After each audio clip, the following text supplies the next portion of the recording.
Welcome to another edition of Islanders Insider, as we come to you from the locker room here on the campus of Texas A&M University Corpus Christi.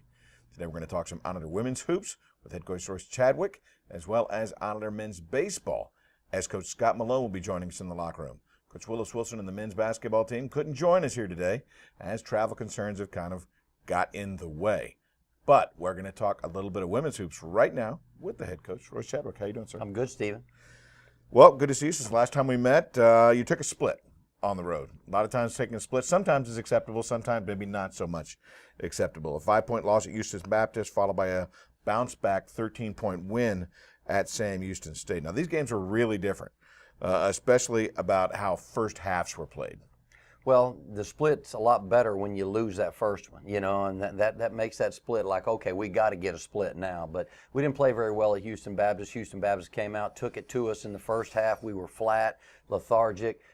We didn't bring a toughness to that game, and we were unable to make the charge and come back from double-digit deficit. But in the Sam game, I thought we came out with good energy, good enthusiasm, and we were able to take it to them early. I thought we had a very good scout. Our assistant coaches had Sam Houston State scout down to a T, and I thought it really helped the confidence of our players.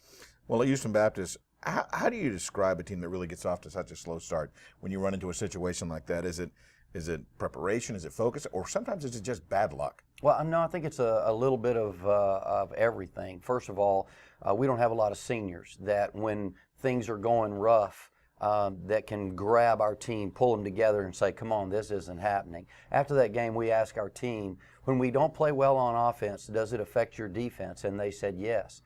Well, that's the wrong answer. Nothing should affect your defense. You should be able to play defense whether you're hitting shots or not, and that's just a sign of a team that lacks some maturity and is going to have to grow into the thought that we can bring our defense every single night. But when we played against Sam, fortunately for us, we were able to hit some shots, and that got our defense going. And we're just a little young and a little wet behind the ears right now, and we have to grow up.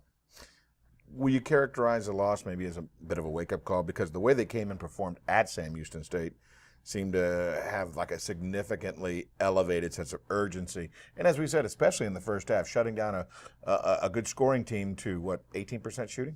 Well, they have great guards. Sam Houston State has the leading scorer in the conference, and they do a lot of things to set those guards up for plays. We had a very good scout. We were able to take away the plays that they like, and they were unable to move on to a second option. Now, when we play them in a couple of weeks, I'm sure they'll have that second option ready for us. But we were able to take away the first option, and they didn't get to the second option on us very often, so we were able to get stops. You mentioned Shanice Robertson of the Bearcats. She is the conference's leading scorer going into the weekend.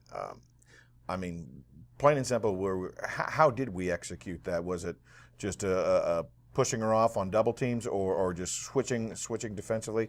How do you lock up such a prolific scorer? Well, we tried to change things on them. We ran a little half-court trap. We switched some screens. We tried to trap a couple of times. We did a couple of things, or we tried to keep them off balance by making changes. And they were 0 for 15 from the three-point line, so maybe they had a bad shooting night too. So you couple it all together, and it was a very good effort for us on the defensive end. We were able to slow them down, and you're never going to stop a girl like that, but you can slow her down and take away a few of the things that she likes. She gets to the free throw line 10 times a game. I mean, that's what she's averaging, and we didn't put her there 10 times, so that really helped us. No doubt. Now, Shea Weaver, we've talked about her a number of times, the transfer junior on your program, is clearly, I would say, your most consistent performer. Now, she continues to be one of the toughest matchups for opponents. Why is that? Well, she has a total game. She can shoot the three, she has a mid-range, and she can take the ball all the way to the basket. She's very strong, she's very tough.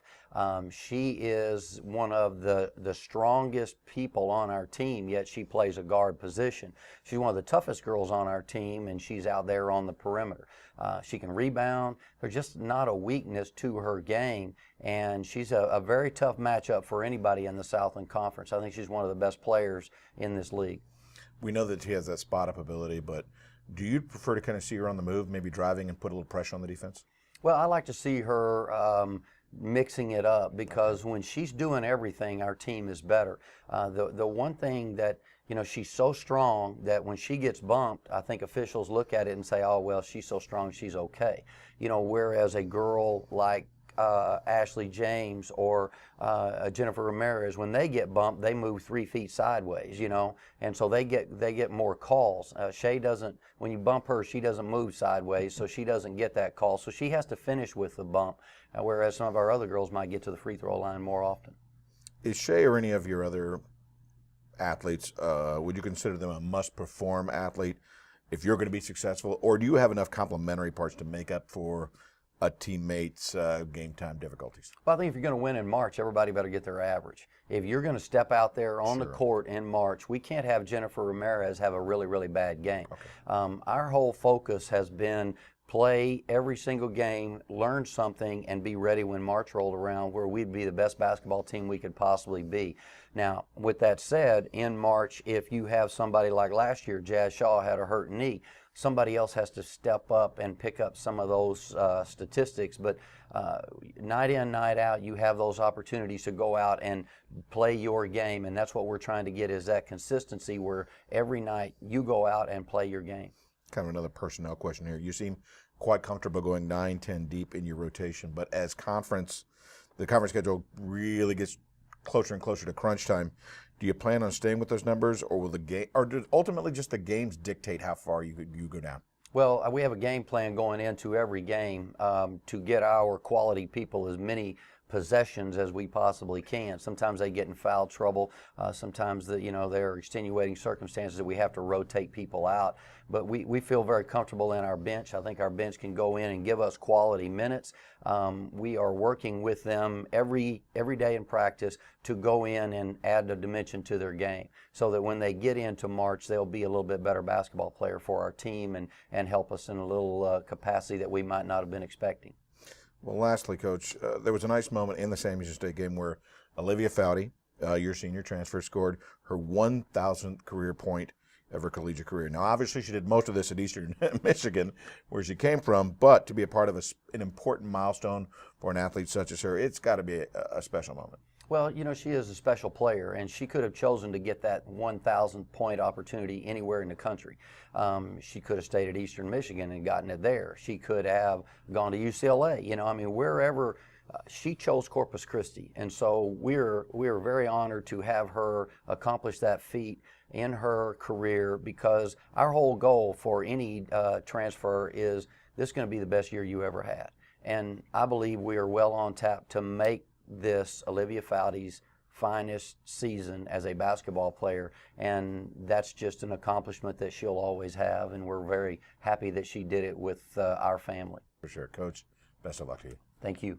Royce Chadwick joining us here in the locker room as we're talking some Islander women's basketball. When we come back, we're going to focus on the men for a moment on a special feature on Islander point guard John Jordan. That's coming your way right here on Islanders Insider.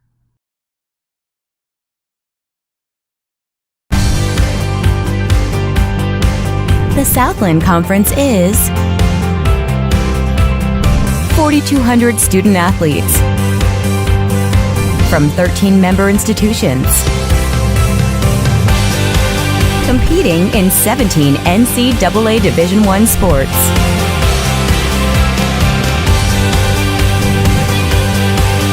We are Southland Strong. Welcome back to Islanders Insider. At this time, we have a very special feature focusing on the career of Islanders point guard John Jordan. For Islanders men's basketball, senior John Jordan has become the face of the team, but it has been a process for him to develop into the leader he is today. Well, the biggest change is just the natural maturation from adolescence to adulthood. John he's a man. He plays like a man, he thinks like a man, he does things in a very professional manner. Well, first off, I think he's become a much better leader since the time I've been here. He's much more vocal and helps us get, with a lot of stuff on the court and even off the court stuff. But as a player, the numbers kind of speak for himself. He's top whatever in so many different categories, and you know, to have seen what he's done is truly been amazing. Just from a leadership standpoint, I think he's more vocal this year. He's more passionate about everything we're doing on and off the court. And I feel like he's just taking a big front seat on our offense, our defense, our whole game plan. Jordan sits atop the record book in many categories, but the assist category is one of the stats that stands out the most. It makes my job a whole lot easier, to be honest. You know, when he gets in there, like you said, he attracts 2, sometimes even 3 defenders, and you know, all guys like I have to do is kind of shape and get to the right spots and just really knock down shots when the shots are there. Well, I think the most significant thing about having a guy that has the ability to get assists the way John Jordan does is the fact that you can count on him.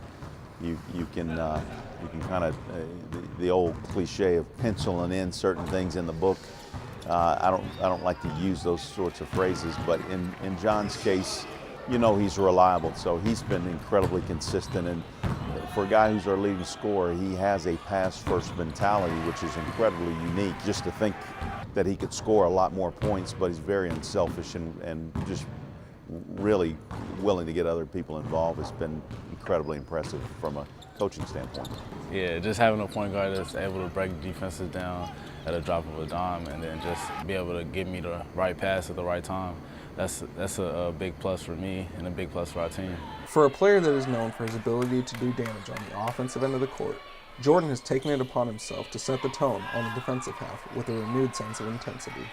Everything we do defensively starts with the guy that's at the point, and he's generally at the point of attack when it comes to defense. And so he sets an incredible tone. That energy that he shows guarding the basketball really does wonders for everybody else behind him. I think big-time games, conference play, every game is a big-time game, and I think we really rely on John to set the tone for us offensively and defensively from the start of the game, started both halves, and I think he's done that for us. Basketball is obviously a big man's game, and so, I mean, being 5'10", you got to always kind of play with a chip on your shoulder at all times. Over his years as an Islander, he has established himself as one of the top dunkers in the country, even earning a spot in the College Slam's Dark Horse Dunker Contest. But his dunking has done more than just provide highlights. It provides a spark to the rest of the team. The funny thing about John's athleticism is I think we're just now beginning to tap in and see what he's really capable of. We get glimpses of it from time to time, from game to game and in practices. But I think the truth of the matter is he's got a lot in there, and hopefully before this season's over, we'll see a whole lot more. It's always a spark, you know, when you see someone do half the stuff he does, you know, it's something that gets everyone else on the bench going, it gets everyone on the court going, and anytime he does something like that, you know, it gives us all a little bit more energy on the court. I mean, just that exposure for just not only the team, the program. If I was able to go onto that platform of the best dunkers in college basketball, it'll bring that notoriety to the university and also to the city of Corpus Christi. For Islanders Insider, I'm Teddy Medina. We'll be right back. Whether you're on the road or at home, GoIslanders.com is your source for Texas A&M Corpus Christi athletics.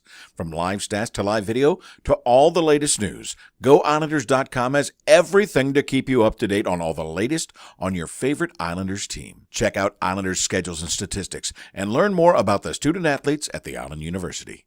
Get tickets, Islanders game day gear, and more by clicking your way to GoIslanders.com today. Go Islanders! Welcome back to Islanders Insider. At this time, we're going to talk some Islanders baseball with the head coach of the program joining us today, Scott Malone. Great to be here, Stephen. Good to see you. Good to see you. First time on this season. Big time coming up. First off, let me say congratulations. Chosen second in the Southland Conference preseason poll.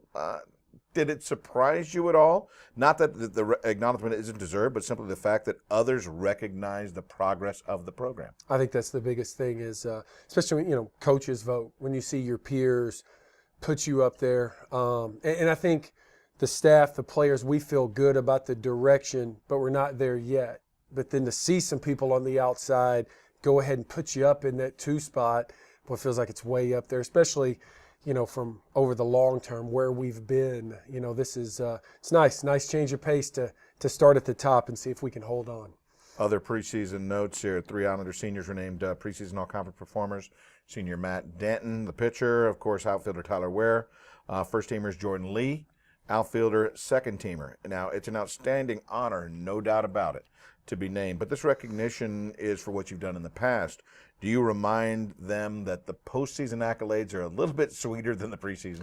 You know, Stephen, I think it's 12 seniors, and they're all good players. I think that's the reason why we're picked to, not because we have 2 or 3 good players, because everybody in the league thinks we have 10, and I think the guys in that locker room think that we have 10 or 12 or 14. So, you know, the 3 guys getting picked and getting the nomination, I think the group in the room is hungrier for something bigger than that. And it's great. These guys are really glad to get called out, to be named, be out in front of it.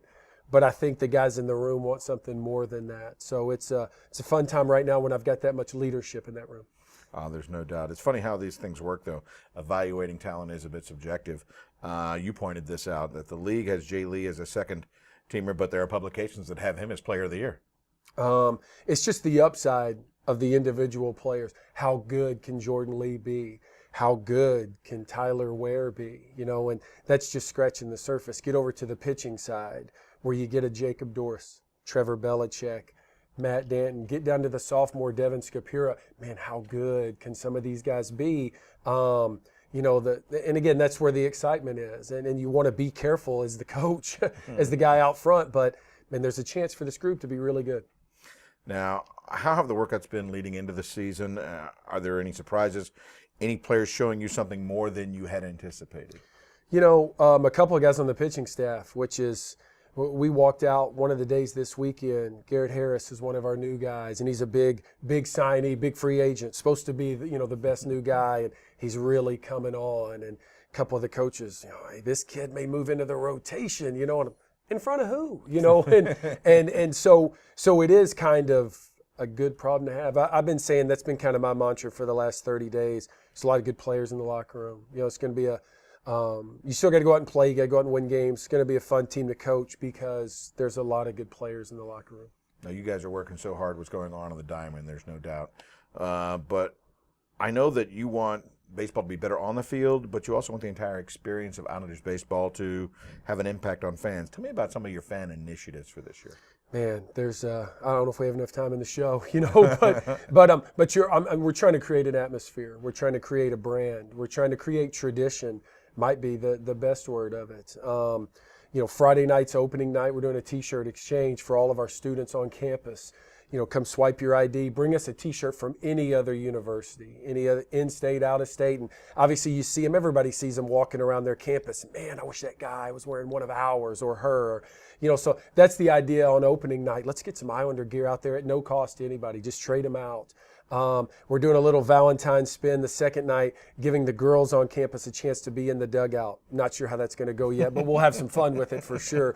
But then some of our bigger things, Stephen, every Saturday we're going to have a cookout on the berm. We're going to feed our players post-game. And I've just got this picture, this SEC picture, with the cookers and the crowd and the people and the smoke coming across the outfield during the game, and just trying to create a place where people want to be. And lastly, Sundays are family day.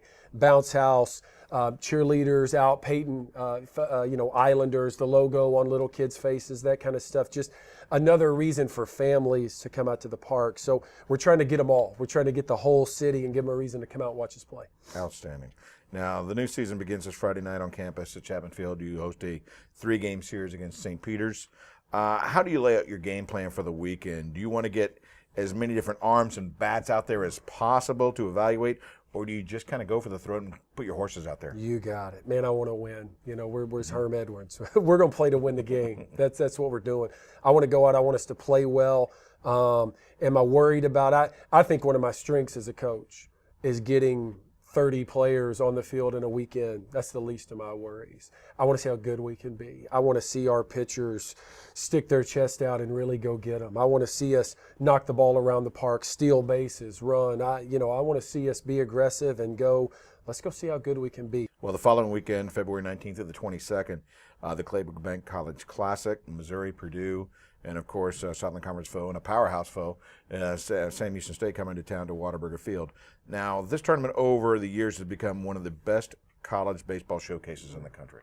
just a chance to reach out and grab some big names, some big name schools, big conferences, the SEC, the Big Ten, and then you're getting Sam out of our league. Sam Houston has been a few outs away from a super regional, last year for sure. They're knocking on the door. So, definitely a top 10 mid-major in the United States coming in. And that one the guys will have circled for sure. Not that we don't want to go out and play well and beat Missouri from the SEC, play well and beat Purdue. The Big Ten teams have really showed well each year when they've come down. So there's no doubt Purdue will come in and play well. Sam Houston out of our league, that one's probably going to be circled for our kids. We're going to want to get after those guys. Well, finally, Coach, you're entering, I believe, your 8th season here at the Island University. Since everyone knows that Scott Malone has a rating system for everything, for everything you do or see, on a scale of 1 to 10, what is the number you're giving your squad as they prepare to open for the season? Is it low with room to grow, or high if they're dialed in? Boy, this is where I'm going to get in trouble with my wife. It's an 8. I mean, I like this club. It's good. It's talented. It's veteran. That's it. I mean, it's experienced. They know every speech I've got, I think. They've heard them all over the course of the last 3 years. These seniors, they know the expectations. They know when it's time to go to work. They know when it's time to get your mind right and go do the little things that are going to win us some games over the course of a long season. So I know the kids are ready. Obviously, we got to go out and play well. I'm looking forward to see how we can do on Friday night. So are we. Good luck to you, sir. Excellent. Thanks, Stephen. Scott Malone joining us here in the locker room. When we come back, we'll bring you up to speed on what's next for Islanders Athletics. More to come on Islanders Insider.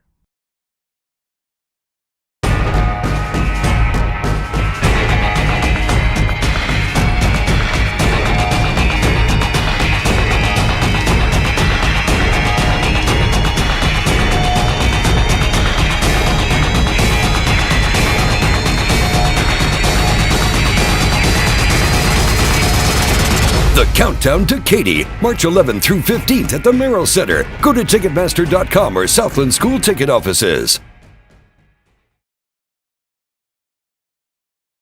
Welcome back to Islanders Insider. At this time, let's focus on what's next for Islanders Athletics. Islander women's basketball will take the court Thursday the 12th at the American Bank Center as they host the New Orleans Privateers.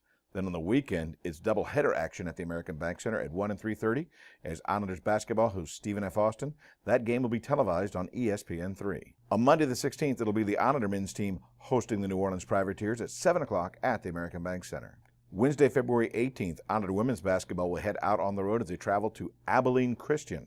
That game time, 7 o'clock. And on Saturday, February 21st, is doubleheader action on the road in San Antonio at the University of the Incarnate Word, 2 o'clock start time. Islander baseball gets underway this Friday the 13th through the 15th as they host St. Peter's. Friday's game starts at 7, Saturday at 7, and Sunday at 1 p.m. February 19th to the 22nd, the Clayburgh Bank College Classic gets underway at Whataburger Field, with the Islanders joined by Missouri, Purdue, and Sam Houston State. Islander softball will take to Chapman Field on February 12th to the 15th as they host the Islander Classic, with Wisconsin, South Dakota, and UAB in town. February 14th, Islander men's tennis will travel to Lubbock to take on Texas Tech with a 1 o'clock start time. Then men's tennis will continue the day after in Lubbock as they take on East Tennessee State, also a 1 o'clock start. On Wednesday, February 18th, Islander men's tennis will return to the Henry Tennis Center for a 2 o'clock start time against UT Pan American. And then on Thursday the 19th, it'll be women's tennis at 2 o'clock as they host UTSA at home at the Henry Tennis Center. And finally, Islander Track and Field will compete in the Southland Conference Indoor Championships in Birmingham, Alabama on Monday, February 16th and 17th. Once again, we want to thank Royce Chadwick, head coach of Islander women's basketball, and Scott Malone, the head coach of Islander baseball, for joining us here in the locker room. Most importantly, we want to thank you for tuning in. For everybody here, I'm Stephen King. This has been Islanders Insider.